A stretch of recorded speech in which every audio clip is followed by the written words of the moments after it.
So I am making apple cinnamon scones.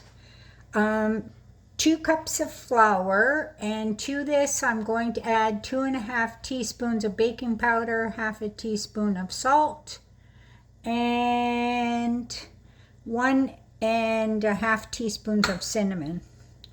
So I'm going to mix that up. I have grated up half a cup of frozen butter with my box grater. You do it with whatever sort of grater you have, or I guess you could finely cut it. And then I'm just going to mix it with my hands until the butter is the size of small peas mixed with the flour.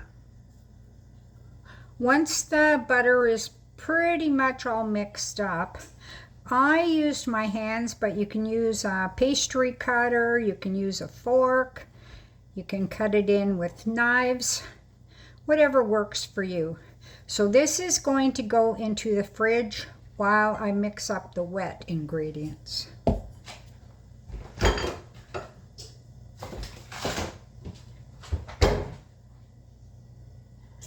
I have measured out half a cup of whipping cream. I'll add a teaspoon of vanilla,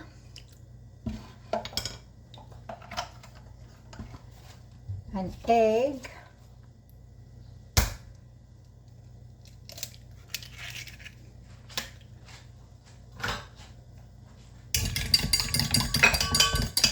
and I'm just going to mix that up.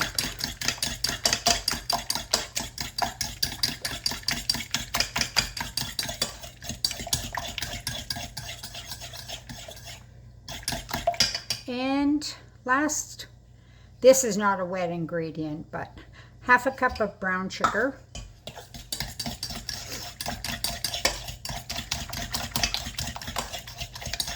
I have chopped up 1 apple, so dice it up fairly small after you peel it. Take my dough back out of the fridge. I don't see the point of that. It was like 2 seconds.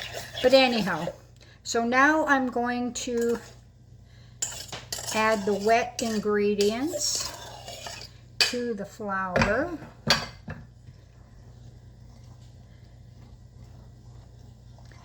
Mix. And like I said, I've chopped up an apple. It looks a lot more like it says to put in a heaping cup.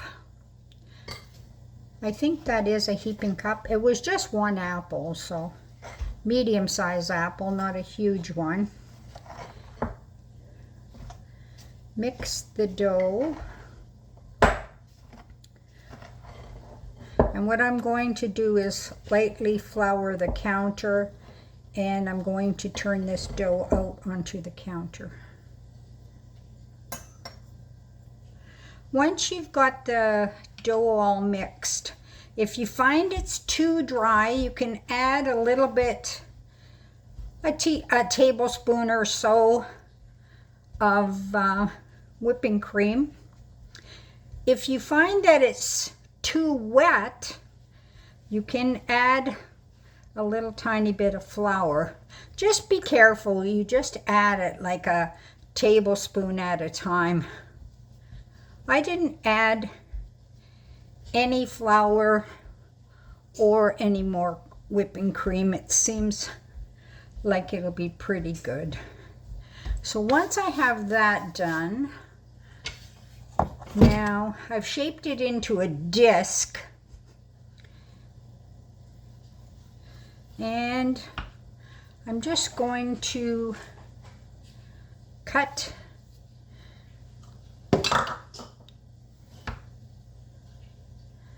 so I cut it in 4, and I'm just going to make these ones a little bit smaller.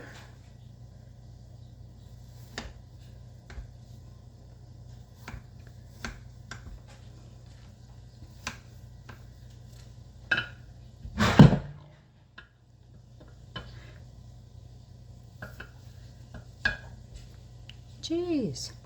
So I'm going to place them on a parchment lined cookie sheet and put them into the refrigerator for about 15 minutes. So I have put the cooled scones in the oven, 400 degrees, for 20 to 25 minutes. I'm going to check them at about 18 mark because I don't want them to get too brown. But I'm going to make a caramel, well, it's kind of like a icing, but I guess it's a sauce that I'm going to pour over the scones. 1 cup of brown sugar, 1/4 cup of milk, and 1/2 cup of butter. So now I'm going to heat this until everything is melted, and then continue to stir it medium heat until it begins to thicken. And once I take it off of the heat, I'll add a teaspoon of vanilla. Here's the caramel sauce. I cooked it for about 4 minutes, and I stirred it almost continually just to make sure that it didn't burn. Now I'll let it cool for a second while I grab the vanilla. The scones are out of the oven. They were in there probably about 17 minutes. So now I'm going to put in a teaspoon of vanilla. Stir that around.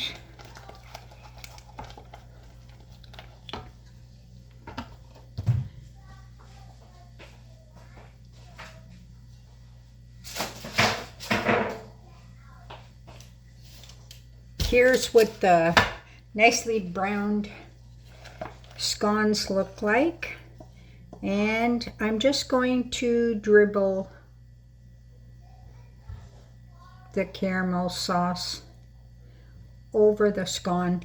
And as the sauce cools, it will harden. So that's that part of it. The last thing I'm going to do is I had cooked some bacon because I'm making clubhouses for supper because Adri gave me some cooked chicken. So I'm just going to put a bit of bacon on the scones, just a few bacon crumbles. You can also do coarse salt, or you can just do this, put a bit of sauce. You don't have to do caramel sauce, you could do without. But anyhow, that's it for the scones.